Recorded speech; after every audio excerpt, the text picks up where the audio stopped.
The real estate market is booming. Whether you look in the suburbs or the city, Chicago continues to expand, creating incredible opportunities for those in the know. We'll connect with Chicago's real estate moguls to bring you the wisdom and expertise to help make your next real estate move a lucrative one on the Real Estate Moguls podcast.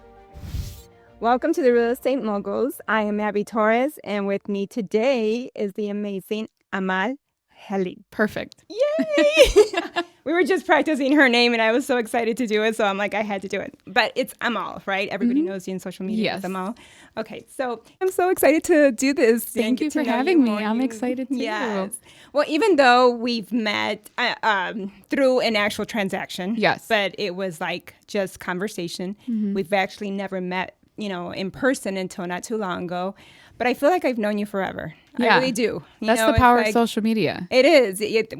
True. But I also feel that you're so real and you're so personable that I can be like, that's my girl. Like, and that's I love the kind that. of girl I like, So that's always like the energy that I want to give out, right? You still want to be very personal and approachable. Yes. And I feel like, just being who I am on social media, I love giving people that comfort that they can just feel like I'm a relatable person. Well, you are. Because I was like, right away when we met, I was like, we clicked. And I was like, yeah, I know. And you could I feel like nowadays you can tell with certain people that you can just click with. For sure. And then there's just some people that you're like, I know where to keep my distance, with that person. But anyway, so I want to talk more about you. Let's talk about you. So tell me a little bit about you. So what do you want to know? Where were you born? What is your nationality? Because this is all about, I know social media knows about what you post out there, but let's really get into who Amal is. Okay. So I was born here. I was born in the suburbs of Chicago.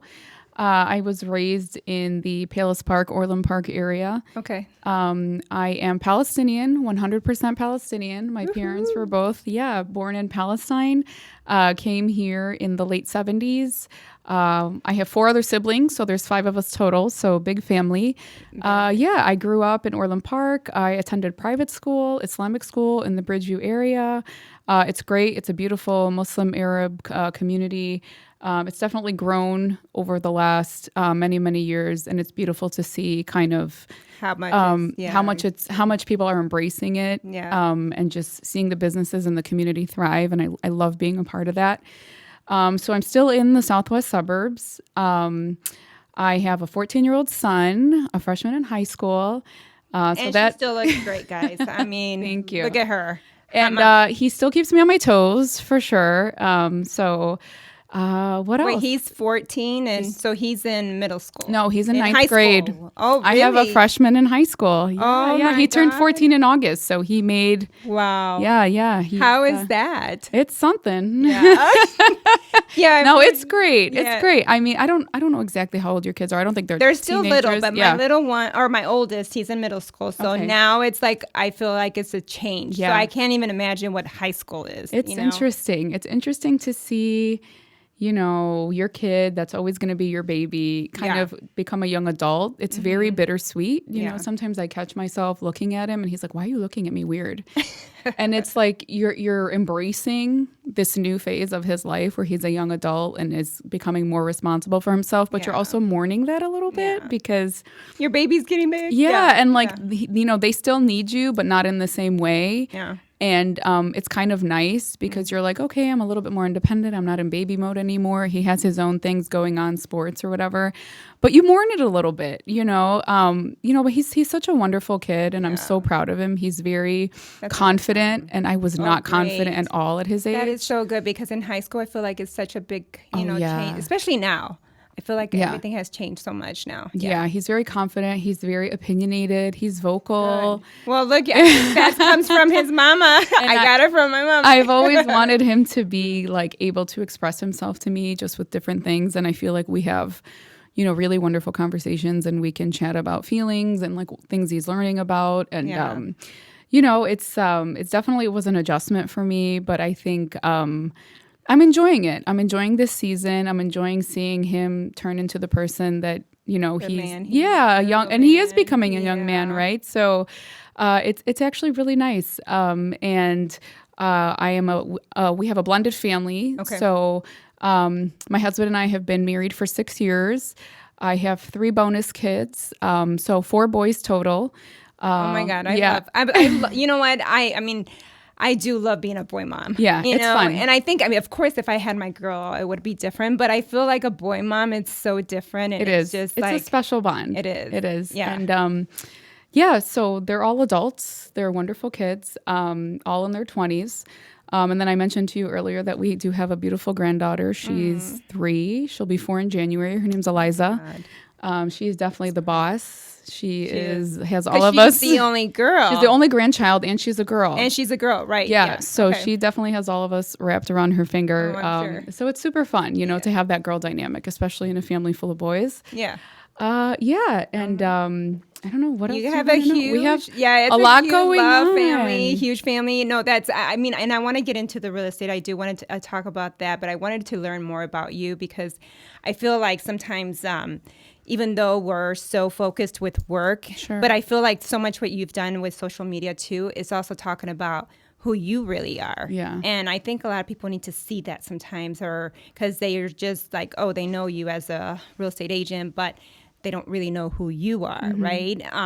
And nowadays it's like you start to learn more about that person on what they post and what they say and how they are. And I'm like, I've seen that in you, and I'm like, it's awesome. It's really awesome to see that because I think a lot of women have to support each other. Yeah. And some women don't. A lot of women don't, sadly. Yeah. And it's sadly to say that, but it's like, oh my God, that's great. I'm loving what you're doing. I see that. So tell me a little bit, what got you into real estate though? How did you get into that? Oh, real estate. So before I was a full-time realtor, I was a real estate paralegal. Oh, really? Okay. For many, many years. I got into it in, 2008. So great time to be in real estate, right? Yeah. It was a lot of short sales, a lot of foreclosures. But I was a real estate paralegal, and I would say that's really where I learned a lot about real estate, the real ins and outs of real estate, the procedural, certain legal aspects of real estate. So I started off at a small law firm, and then I had my son in 2010, so I was at home for a little bit, and then I started working at a pretty big law firm downtown. I was there for a couple years. I went to 2 other law firms, and then I actually worked for a real estate developer for a few years. And I took my exam, I studied and I took my exam knowing that at some point I was going to do real estate full time. Okay. But the real estate paralegal provided me with a good salary. It was consistent. Right. It just worked out. I was a single mom for a few years before I met my husband. So it was safe. Right. It was a safe route to go. It was right. a consistent salary. It was a job. I didn't love the hours. I did not really have a work-life balance. But I did what I had to do just to get through it. And in 2018, I already knew my husband at the time, and he was like, you know what, you should do it. You should just do it, and I'll support you fully. He's like, you're so good at it. You know so much more than so many of these realtors out here. And I know you're just going to pass with ease and just go for it. And I was really scared because it was a big leap. It's a big change, yeah. But he definitely told me and motivated me. He's like, you got this. Awesome. He's honestly, I know that sounds super corny, but he really is my number one fan. It's the best. Well, that's the best. You want the best partner. You want the best husband, best friend. Yes. And whatever, you know what I mean? That's just, it's a happy life. It's an easier life. It just helps you be the woman that you want to be, the successful woman that you want to be. Yeah. So he definitely told me, you do this. I got it. Don't worry. I have your back. So I did it. Yeah. I took the plunge. Not having, a salaried position was very nerve-wracking. Oh, I know. And I think, my first full year in real estate, I think I closed maybe 4 deals. Really? 5 deals? Not that many. Yeah. So I told myself, hey, it's going to come. I just have to really focus on building myself and connecting with the people that you knew. That's really the best way to start in real estate, is connecting with your community and connecting with people that you know. And just building those bonds, right? You don't want to be salesy. This is what I always tell realtors. 100%. I don't even want somebody salesy. You know, if you're going to practice on me, that is not it. Don't be salesy. Be genuinely interested in learning about people and their goals. So I really just started building and focusing and honing in on those relationships. And, the second year I obviously did much better. The year after that, even better. And then, it just became really referral based, which is the biggest blessing and honor anyone can ask for, because it's like, hey, people are trusting me and people are referring me to their families and their friends. What better way, what bigger compliment? What bigger compliment could you ask for? So then, definitely, again, I have to give my husband his props. He's like, social media is where it's at. And I was lacking very much so. I did not like social media. I didn't want to be present on social media. I still consider myself a pretty private person when it comes to certain things that I'm not going to share like every single thing. Right. But he was like, this is really a free tool. So this is what your husband's telling you. Yeah, he's like, this is a free tool, and God, I know I hate admitting that he's right. But I'm gonna do it. Yeah.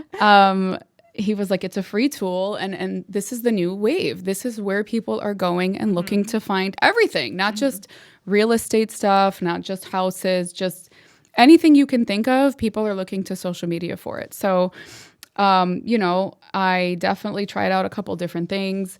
I tried to do, just like the cookie cutter posts, like just clothes. And people liked it. And I think it helped them see that I was busy. But I felt like it was so boring. Now that I look back at it, I can't believe that I did it. But it's trial and error. Right. But we got to start somewhere. I mean, sometimes I think the same way. Like, I'm like, you know what? There's times when I did the video, I don't know how many times, and I erased and I did. Then I got frustrated at the end. I'm like, I don't give a shit. If they like it, good. If what I wanted to say. Yes. So I'm just throwing it out there. Yeah. So I can't even imagine. Yeah. Yeah. And I did that so many times where I like recorded things and I deleted it. And I hated the sound of my own voice. Even till now sometimes I'm like, is that what I really sound like? But delete, record. But I noticed like I was stressing myself out by constantly overthinking it. Right. And I'm like, you know what? I want people to see that I'm a human. I'm a person. I'm a regular person, and I'm gonna not have perfect hair and perfect makeup and everything in my videos all the time, and that's okay. Right. Because the reality is nobody's perfect all of the time, especially not moms that are running a business and raising kids and juggling a bunch of things. So I feel like when I took that pressure off of myself, because it was myself, it definitely just felt more fun. Because I was making it hard. Right. I was the one making it hard. You were being your own critic. I am my worst critic. Yeah. I still will be my own worst critic. Right. And I was just making it really hard. So I'm like, you know what? Let me just look at this from a different perspective. Let me make it more fun and relatable. And I think when I really started doing that, people noticed like, hey, this is a pretty cool, fun person that I like following. Yeah, and I like the real, Yeah, and then, you start getting some followers here and there, and I'm like, okay, this is nice. Like, people want to relate to me, and this will help me build my business. And funny enough, the first reel that I posted, I think that got, really popular and gained attention was... there was a video I posted a video talking about how my son said that he was convinced that I was a boomer. Oh. And, I'm definitely not a boomer. I am a child of boomers. My parents are boomer age. And he was convinced, and he looked at me with a straight face and was like, but you're a boomer. And in my head, I'm like, well, I have not prepared this boy properly on like the generations and history of ages. And he looked at me, he's like, no, you're a boomer. And I said, no, I'm actually a millennial. Like, I'm an elder millennial. And he's like, that's not possible. So I was kind of ranting, doing this little rant on Instagram, talking about how my son said I was a boomer. Yeah. And, like, he thinks I'm ancient, and I was born in 1985, and boomers are not born in 1985. And it just blew up, like, because it was so relatable to so many people like, with their kids calling them that. And then it kind of dove into, like, people arguing with each other, like, well, that's not a boomer. Like, her parents can't be boomers. Like, that's a different age group. And then it just kind of blows up from there. My God. So I woke up the next day, and I was like, oh, my God. Like, where did what just happen? I didn't even expect that to happen with that video. And then I was like, okay, people really like the raw, relatable stuff. Right. So I've kind of just found a way to implement personable, real things about my day-to-day life along with real estate things. And I think even when I post real estate related stuff, I still try to make it personal, right? I share the stories. And then some clients, they stay anonymous. I don't share their names or anything. Most clients actually prefer that. Right. But I tell the backstory, the struggles of what it took to get to where we are. The hurdles, how many rejected offers, and you're a lender. The behind the scenes of real estate is never really glamorous. Once in a while, you'll get a pretty straightforward deal, but there's always a lot of hiccups. There's always something. Yeah. And it's a lot of teamwork between the realtor and the lender and the attorney and, So when I started sharing those tidbits, people really loved it. And I think they realized like, hey, this is maybe attainable for me. Maybe I can become a homeowner. Maybe I can get investment properties. So I think I just wanted people to feel comfortable enough and understand the reality of real estate so that they can see that they are able to do that. So I don't really follow like a formula in terms of like what I post. It's pretty organic. But it's just like whatever you think of at the time or the moment, you just do something. Yeah, and I try to find a balance of real estate / personal. I would say the content that my clients or my followers love the most is the stuff about when my son's teasing me or I'm teasing my son. People find it really funny. And I think it's because, as the generation of parents now, like we're understanding that this generation of teenagers and kids is just different. Oh, it's so different. With TikTok and with everything out there and YouTube, and they have so much information. So much. They know so much more. Oh, yeah. I didn't know probably half of what my son knows at 14. Yeah. I think I grew up definitely more sheltered. And I did go to private school. It was an all-girls private school, and then I went to college at DePaul in the city, which was extremely diverse. So that was kind of like culture shock. Change, yeah.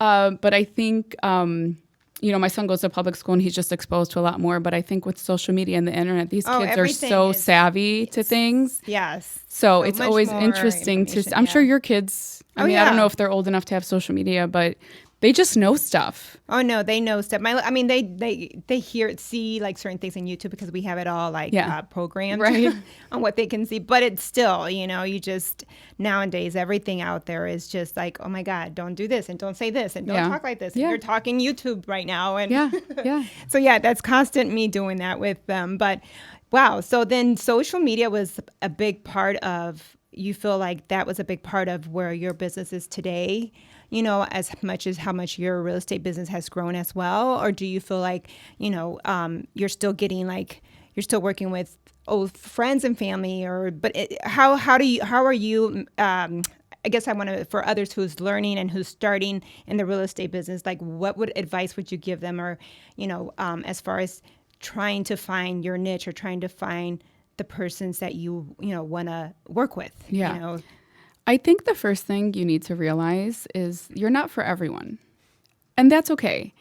I think when I was younger, I definitely, you try to appeal to everyone and you want to use that to grow your business and to make everybody happy, but you're not for everyone, and some clients may not want to work with you for whatever reasons, and that's okay. Don't see yourself as less valuable because that specific person didn't want to work with you. It might not have been a good match for a reason. And that's good to say that. Yeah. I feel like people need to hear that because sometimes it's not for you, know, and then and if you do push those buttons and you do it, something may fall apart. Yeah. And then that makes you look like, okay, what did I knew this. I should have followed my instinct. Yeah. So, tell me I guess we want to talk more about that and tell people, what is it more that you would say that's the challenges that you have today? Just finding the people that align with my goals. And at the end of the day, we're still in a service industry, right? As real estate agents, we have our own businesses, but at the end of the day, the goal is to align our clients with their goals. So I would say, always keep in mind that your client's going to come first, and it has to come before your money, right? Everyone thinks realtors live these amazing, glamorous lives, and some of them do. But I think if you're always going to put your clients first and not have the mindset of like my money, right, it's going to work out. Right. And always do right by your clients and always put their needs first and always make sure that they have nothing but wonderful things to say about you. And sometimes that means telling them to walk away from a transaction, which I've done multiple times, whether it's inspection related or, association related, whatever it may be. They're going to remember that you looked out for them. And guess who they're going to tell? Oh, yeah. Their friends and their family. That's awesome. Yeah. And absolutely. We are in a season of Google reviews. We were just talking about that earlier. They can smear you online so easily. And unfortunately, it's something that we have to be mindful of. So treat others like you want to treat yourself, right? That's a line that we've been told since we were kids.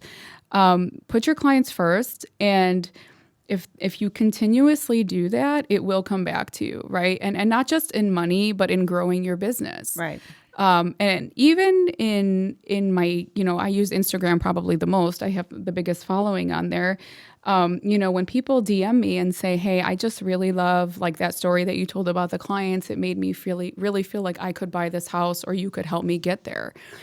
When people see that you genuinely care about them and about people as a whole, and you're not just like flaunting money and, taking pictures with all of these cars and just being like, like it makes you seem like you're human. Right. And I would say my biggest advice would just be, as successful as you get, as big as you get, always be humble. Always remember where you came from and put your clients first, always. And sometimes that means telling them you're not going to work with them anymore, right? It goes both ways. Yeah.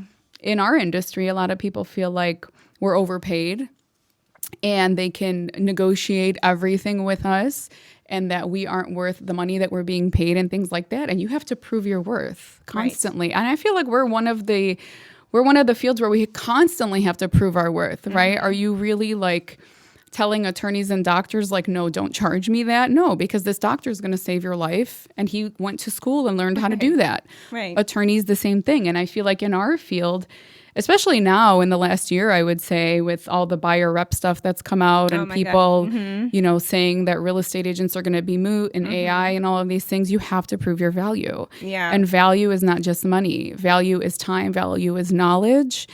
And value is what you bring to them, bring to the table for them. So, it's like when you go to a listing appointment, prove your worth, prove your value. Why should I choose you over another agent? So I would just say, just always be honest and upfront and put your clients first. Yeah, no, that's true. I mean, I feel like with this business, and obviously you've been in the business for a while too, it's just also having that relationship and building that relationship with your clients because, like you said, they're going to remember you and they're going to tell the story to their neighbor or their family or what have you. And that's how you get these referrals, and you love what you do. You're a businesswoman. You're hustling all the time. I see you, even though you're in social media too, but I see your life. I see that you're a husband. This is what you love to do. And when you love what you do, it just comes natural. It does. It's a passion. It's a passion. Yeah. So what is just real quick, because I want to see for those who are learning to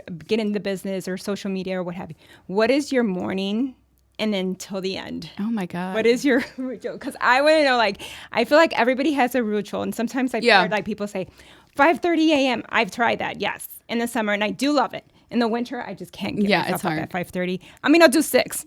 But that 30 minutes makes a difference. It makes a big difference. And you know what? It's a mental thing. It is. So now it bothers me because now I have to okay, if I'm going to do something, I'll get up at 5:30 and I feel better. Right. So you tell me, how is your day? I mean, not every day is the same. But I would say overall, depending on what I have going on that day in terms of appointments and clients, there will be mornings where I am getting up early because I try to make it a point to go to the gym in the mornings. Okay. Definitely to take care of myself and my body, but it's also a big mental stress reliever in a business where things are very stressful. So I try to give myself at least that 1 hour. And then I have to. No, but are you okay, I got to get up at 5 or 6? It depends. Okay. It depends. My son has to be at school by 7:45, 7:50. So if I have something to do by 9:30, that means I need to get up early to get that workout in, to come home and get him up and get him ready and get him to school. So there are mornings when I'm doing the 5:36, but I'll tell you this, if I don't have to get up that early, I'm not doing it. Yeah. I'm not doing it. I'm tired. Yeah. So, we're doing that. We're doing school, we're doing whatever showings, client appointments, listings, consultations, things like that. Networking with other people, I think, is also important within the community. And my son is old enough now where he can walk home from school or, he has older friends that are driving that, drop him off or things like that. Yeah, I know. Yeah. Oh my God is right. Now I'm that's another thing. Right. Yeah. Yeah. But it's never the same day to day. I mean, on Tuesday or Wednesday, I didn't get home till 8:30 because I went to the city twice that day to do different showings and listing appointments. God. So it's kind of there's breaks in between where I'm kind of popping back and forth. But no day is the same. I think I just try my best to work around my son's school schedule first and foremost, and then what my clients need. And sometimes my needs have to go on the back burner, but I always try to do the gym first. Yeah. That's my time for me to kind of mentally reset so I can be a better mom and a better wife and a better realtor. Businesswoman. Yeah. No, I feel that it's so important to have that break, whether it's for some people in the morning or in the afternoon, but it's so good for the soul. And for us mom, it is. I tell people, I'm like, my two things is like coffee and wine. Yeah. I have to have those in my life, and coffee, the gym. number one. Yeah. It's a must. Well, I just want to thank you so much for coming. Of I really course. appreciate it, even though it's been, I feel like I've known you, but I feel like I know you more, and I'm not going to lose this connection. No, I love it. I love what we have. So, but yeah, thank you so much for coming. Thank you for having me. Yay.